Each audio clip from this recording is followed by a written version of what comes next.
Reverend Blaine will now share a Dharma message.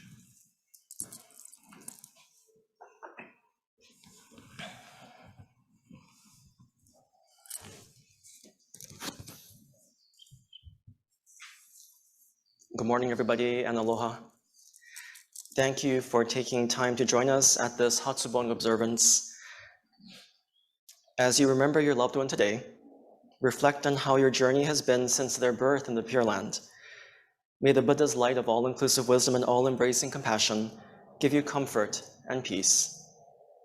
Obon is truly a special time of the year when we pause our busy lives to remember loved ones who have awakened in the Pure Land. We celebrate our continuing relationship with them during this festival of joyful memory. This act of remembering is healing because it dispels the illusion of separateness that we may feel as we learn to live without our loved one being physically present. In our tradition, these services are an opportunity to appreciate and to celebrate true and real life by remembering our loved one through hearing the Dharma, the Buddha's teachings. Grieving is a natural process that teaches us how to be in the world without someone we love. We grieve because we love, and we love because we're human, and the pain of loss reminds us of love and helps to keep our hearts open and receptive. And within our grief, we discover that love is greater than time and place, and it's even greater than death. It is this love which transforms our appreciation, our sorrow, into appreciation and gratitude. I recently read an article on grief discussing how the holidays and special dates on the calendar, right, throughout the year are never quite the same when someone we love passes away, right? There's an empty seat at the dinner table. We have one less gift to buy.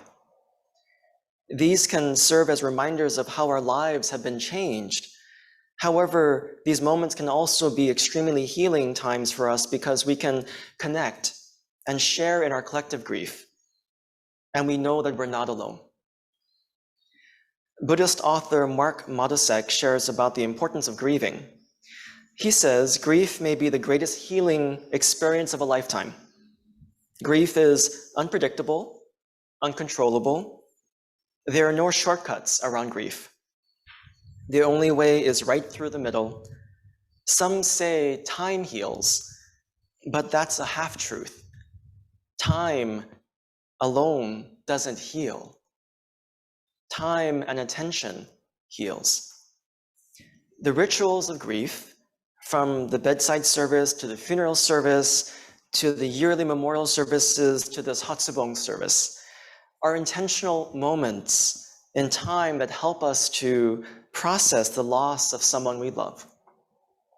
He goes on to say, in grief, we access parts of ourselves that were somehow unavoidable to us in the past. With awareness, the journey through grief becomes a path to wholeness.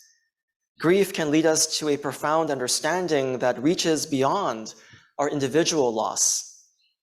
It opens us up to the most essential truth of our lives, the truth of impermanence, the causes of suffering, and the illusion of separateness.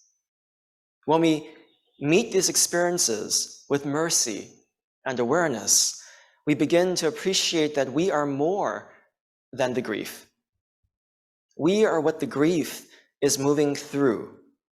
In the end, we may still fear death, but we don't fear living nearly as much. In surrendering to our grief, we have learned to give ourselves more fully to life. These services help us to embrace life in the midst of loss. They remind us that there is profound meaning in our living and in our dying. However, being born in the Pure Land does not mean those we love are very far away. They continually return to guide us throughout our lives, leading us to the world of awakening. And we meet them time and time again. Every time we say the Nembutsu. This is the dynamic working of Namo Amida Butsu, which connects us to what is true, to what is real, to what is lasting, to timeless reality. In the Amida Sutra, which was chanted this morning, it's one of the 3 sacred scriptures of Jodo Shinshu.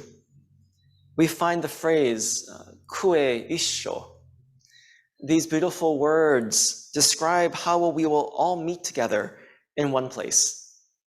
It refers to how when we entrust in Amida's vow and aspire for birth in the Pure Land, we will all meet together in the world of awakening. In our tradition, it's customary to inscribe Kue Issho on headstones as a reminder of the sacred promise fulfilled by Amida Buddha. If you take a look through some of the headstones in the back and the haka and the cemeteries in the back, you can find Kue Issho inscribed in some of the headstones. You can also find the words Namo Amida Butsu written on headstones as well. And it's also customary to find these words as we continually meet our loved ones in the activity of saying the Buddha's name, of saying Namo Amida Butsu. When we say the Nembutsu, we experience Kue Issho. We meet our loved ones in the working of great wisdom and compassion that sustains our lives. Obon season is here again, and unfortunately, due to the ongoing pandemic, we won't be able to hold our traditional Bon dance. Normally, for our Hatsubon service, we have it the evening of the Bon dance, and we go out to enjoy the festivities together. But due to circumstances, we won't be able to hold it again this year. However, we look forward to this ritual of remembrance, right? For its fellowship, for its food, for its fun, for its celebration of life, not death, of life. By gathering and dancing together, we thin the veil of separation between our loved ones and ourselves, and we feel close to them. Obon is truly a festival of joyful memory in which we celebrate life and our continuing relationship with those that have come before. Obon reminds us of the great web of life, that our lives are made possible by countless causes and conditions that we should be grateful for. We are also reminded that we have a responsibility to create a meaningful life for future generations. While Obon is a festival of joyful memory, it's also a reminder that we are links between the past and the future. Obon teaches us how well we live in this present moment is the best way of honoring those that we come to honor. Obon is truly a gathering of joy in which both the living and those born in the Pure Land rejoice in the embrace of the Buddha. While our dancing is a physical act of remembrance for our loved one, we also dance for ourselves. When we awaken to the timeless working of the Dharma in our lives, of the Buddha's boundless compassion in our lives, we can do nothing else but to express our profound gratitude and joy by dancing. This is why we dance, because we realize our loved one has been born in the Pure Land and they have become one with timeless reality, and they continue to embrace us as personal Buddhas. Obon has its origins in the Ulumbala Sutra. The word Obon is the shortened form of the word Urabon-e, which means to suffer as if being hung upside down. The sutra tells the story of Moggallana, or Mokuren, one of Shakyamuni Buddha's 10 great disciples, and how he suffered over the death of his mother, feeling a deep sense of regret and sorrow. He believed that her devotion to him had been a barrier to her understanding the Dharma, or teachings of the Buddha. However, the Buddha counseled Moggallana by asking him to reflect deeply upon this, and he came to realize that his mother's devotion to him was based on an unselfish love. With this profound insight into his mother's life, Moggallana danced with joy, as his regret and his sorrow were transformed into appreciation and gratitude. Moggallana's story is also our story. The pain of losing a loved one is a natural part of human life, and how we come to understand the meaning of death enables us to appreciate the significance of this life, which is precious and unrepeatable. We come to realize how precious our lives truly are because they're made possible only through numerous causes and conditions which arise from the dynamic working of Amida Buddha's wisdom and compassion. Because of our profound connection to our loved ones, we are enabled to live. Right? If one person in this long chain of causation in our family tree was not present, we would not be here. Right? So this is a time to appreciate the preciousness, the rarity of this life that we share, that we have, because without them, we would not be possible, right? And by remembering them, we gain new appreciation for the causes and conditions which sustain our lives. Shin Buddhist author Hideo Yonezawa shares an appreciation for this fundamental Buddhist concept of engi, or conditioned arising. He says, man lives by receiving all things from the universe, like the earth, the air, water, and rice. Even rice cannot be grown without the air and water, the sun and moon. When we begin to see that we are sustained and given life by all things, we awaken to our true self. The self that is nothing but ego is also the self that is sustained by all things. As we live, we continue to awaken to our true self. This is the life of being born in the Pure Land. This is the working of Namo Amida Butsu, which is asking us to remember our true selves. Every moment of our lives is an opportunity to cross over from the world of delusion and ignorance to the world of awakening, the world of the Buddha.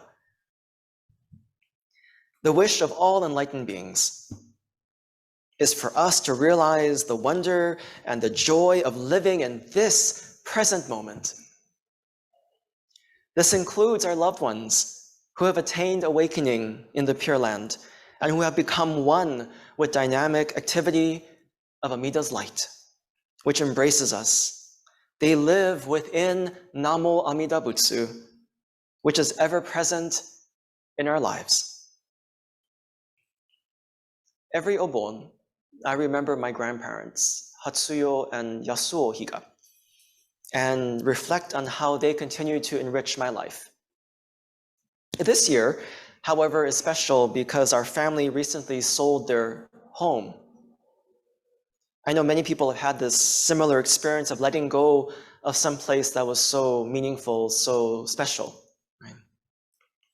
My grandparents' house was my second home growing up. It was the place for all of our family gatherings and where I always felt safe and loved. Back in March, I went home to Hilo to help my dad clean out a few things. And I had a chance to walk through the empty rooms one last time. The kitchen where my grandmother would make nishime and makizushi and kombu maki every New Year's. The worn dining room table where we would gather as a family. The hothouse in the back of the main house that once had so many beautiful anthuriums and other flowers that my grandfather would grow. And the bedroom where I sat by my grandmother's bedside and held her hand as she neared her birth in the Pure Land 8 years ago. In this still and empty house, I offered a bittersweet nembutsu and said thank you. Not goodbye, but thank you. Because while they have been physically gone for many years, I continue to meet my grandparents in the saying of Namo Amida Butsu.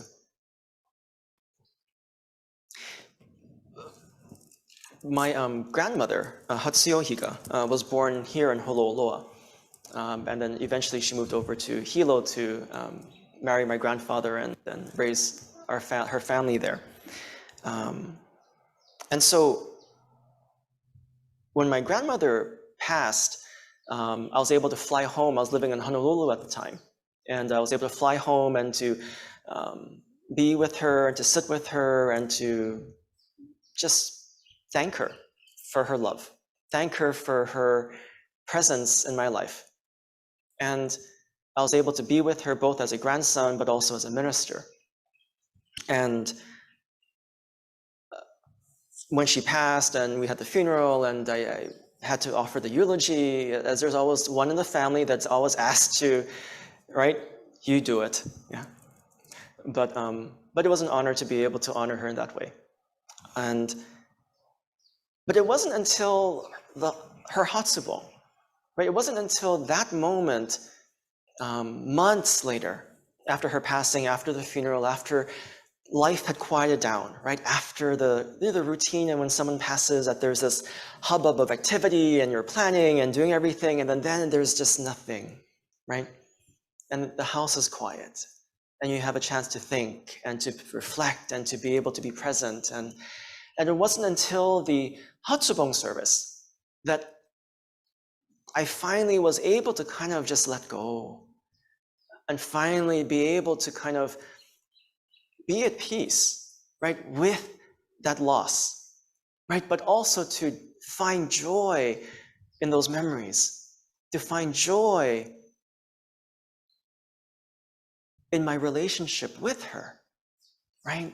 That's the importance of these services. That's the importance of these opportunities to gather as family, as loved ones, to be able to celebrate our lives, our precious lives, and the lives of our loved ones who enable us to be here, who enable us to be present. What a wonderful way to live, with a profound appreciation for the miracle of living, which is enabled not through my own strength, but that of all things.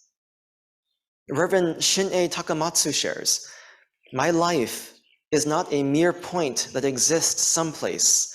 Rather, my life exists at a crossroad of a line of innumerable life that extends horizontally and intersects with a line of innumerable life that extends vertically.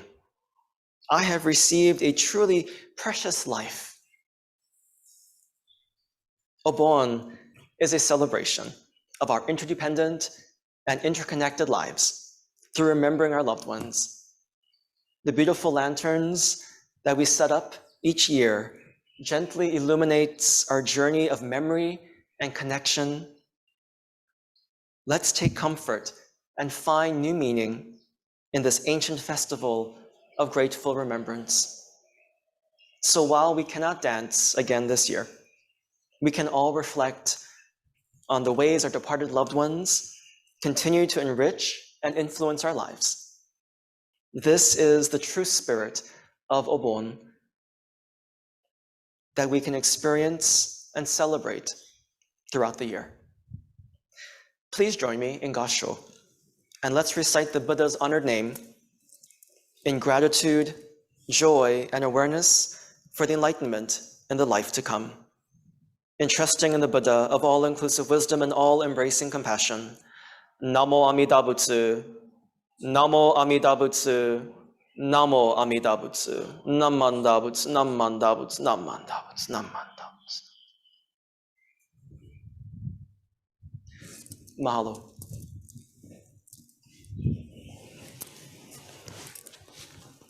Thank you, Reverend Blaine. In remembrance of your loved ones, please